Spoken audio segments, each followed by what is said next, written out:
Pradėsiu nuo labai neraminančio fakto.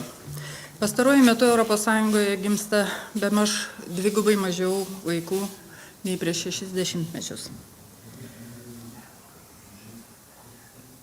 Mažėjantis gimstamumas ir spartus demografiniai pokyčiai kelia didelių iššūkių Europos ateičiai.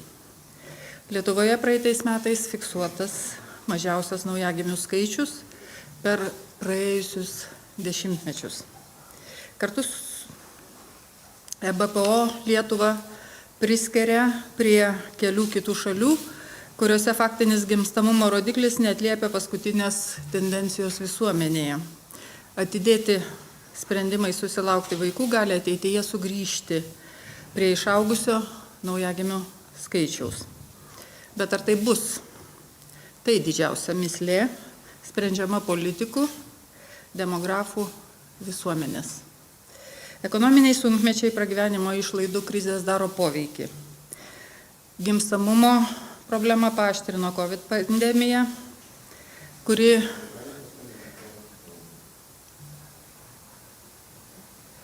neigiamai pasireiškia Pietų Europos šalyse. Rusijos brutalus karas prieš Ukrainą taip pat gali turėti įtakos priimant sprendimus dėl šeimos gausėjimo, ypač Rytų Europos šalyse. Lietuva, tikiu, daro viską, kad žmonės būtų saugus.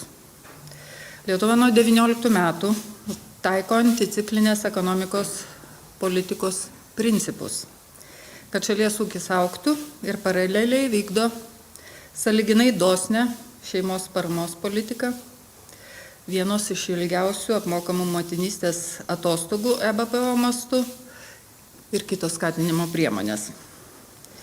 Kartais gali atrodyti, kad viskas labai paprasta. Skirkime šeimoms didesnį finansavimą ir rezultatą pasieksime. Kaip pavyzdys neretai minima Lenkija.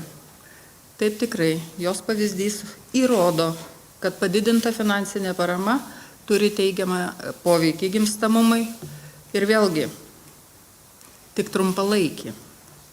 Lietuvoje, kaip ir kitose šalyse, vyksta rimti fundamentalūs pokyčiai.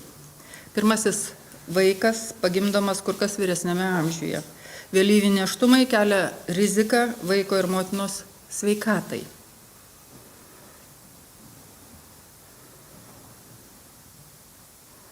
Su amžiumi mažėja tikimybė pastoti. Remiantis Pasaulio sveikatos organizacija, priešlaikinis gimdymas ir neišnešioti kūdikiai pasaulyje užima aukštą mirtingumo rizikos lygį. Tačiau Lietuvoje perinatalinis mirtingumas nuo 2000 metų sumažėjo perpus. Neišnešioti naujagimiai tesudaro 5,5% visų naujagimių, o jų išgyvenamumo rodikliai ir priežiūros lygis verti pasididžiavimo. Deja, gimstamumas regionuose Lietuvoje reikšmingai blogesnis nei dideliuose miestuose. Be to regionuose grėsmingai mažėja jaunų moterų. Nepakanka šeimai reikalingų viešųjų paslaugų, prieinamumas po optimizacijos prastesnis. Prastesnės įsidarbinimo studijų galimybės. Itin rimta grėsmė gimstamumui kultūrinio požiūrio į šeimas kitimas. Lietuvos šeimos nyksta. Santuokų dinamika neigiama. Vis daugiau vaikų auga išsiskyrusiose šeimose, reiškia ekonominė parama vaikui, taip pat mažoka. Tuo pat metu vaikystės pasaulis skaitmenizuojasi. Vaikus augina socialiniai tinklai, kompiuteriai, išmanieji telefonai, o tai daro įtaką augančios kartos psichiniai sveikatai. Visą tai, ką paminėjau, ir papildomi neigiami veiksniai aiškiai byloja vieną. Turime imtis veiksmų. Ne kažkada ateityje, o dabar ir šiandien. Pradėkime nuo to, jog šeimos ir darbo derinimas vienas svarbiausių veiksnių, skatinančių gimstamumą. Per mažai dedame pastangų, kad motinos auginančios vaikus turėtų vienodas galimybės studijoms, laisvalaikiui ir darbui. kad vieniši tėvai, auginantis vaikus, galėtų gyventi pilnavertį gyvenimą ir derinti vaiko priežiūrą su darbo iššūkiais. Turime veikti. Todėl pristatome veiksmų planą Lietuvai. Svarbu grįžti šeimos vertybių ir normų pro-life politikos, kurie per amžius buvo dalis Lietuvos DNR. Neturime pasiduoti socialinių tinklų formuojamam požiūriui į vaikystę, kuomet emocinis bendravimas šeimoje pakeičiamas virtualiu, kuomet vaikas nebepatiria, ką reiškia rūpintis kitu, kas vėliau silpnina motyvaciją kurti šeimą. Matant ryškią tendenciją didėti vidutiniam pirmo vaiko susilaukimo amžiui, sveikatos priežiūros įstaigose turėtų būti daugiau kalbama apie vaisingumą ir kokybiškiausią vaisingumo amžių.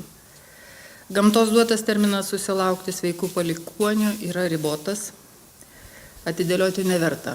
Tai moksliniai duomenys. Suteikime jaunoms moterims, kur jos begyventų, rajone ar mieste galimybę sulaukus pilnametystės gauti profesionalią akušerio ginekologo apžiūrą ir konsultaciją visais šeimos planavimo aspektais, o gal dar net anksčiau. Be jokios abejonės, vaisingumo tema turi stipriau integruotis ir į bendrinės sveikos gyvensenos sąmoningumo kryptį. Būtina vykdyti plačias sąmoningumo kampanijas. Didinti sveikatos raštingumą. Sutelkti akademinio pasaulio pastangas demografijos problemų sprendimui. Ypatingą dėmesį turime skirti ir finansinėms priemonėms, ypač jaunoms šeimoms. Paieškokime išmintingų finansinių paskatų gyventojų pajamų ir pelno mokesčio srityse. Skatinkime jaunus žmonės baigti studijas. Bet jei jie po studijų ar dar studijuodami susilaukia vaikų, paskatinkime papildomai finansiškai.